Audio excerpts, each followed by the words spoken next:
Two people had to be rescued from a house fire in Murfreesboro. Good evening, I'm Tierra Carpenter.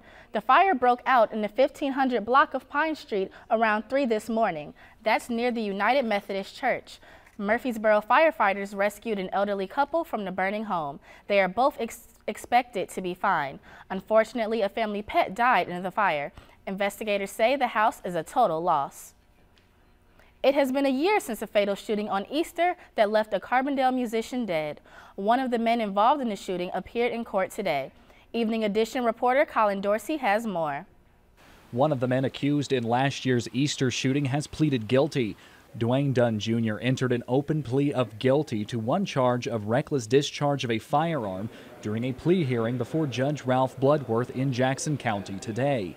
It was part of a plea deal that would drop the second charge of aggravated unlawful use of a weapon.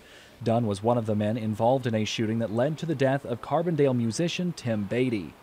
A year later, the impacts still linger. It was a pretty melancholy day. I mean, we've just been checking on people, and we'll probably get together later and stuff, but it's a sad day as well. Beatty was found dead at this house next to where the shots were fired. One of the more shocking things I've ever seen happen, regardless of a bunch, different crimes that have happened in the area. He was asleep when the bullet came through the wall and killed him. Now at PK's Bar in Carbondale, bits and pieces memorializing Beatty's life remain.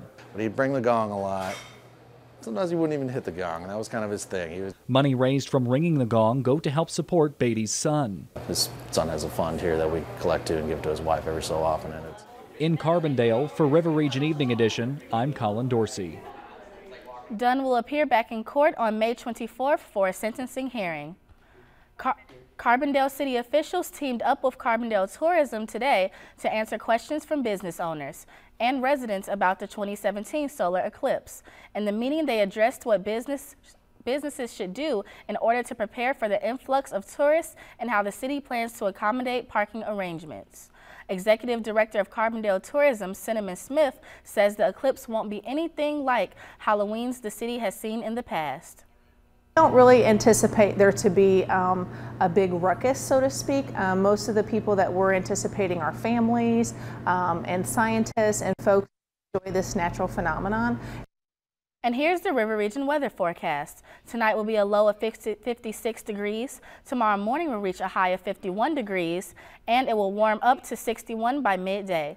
Thank you for joining us tonight. Watch River Region Evening Edition at 5, Monday through Thursday. Good night.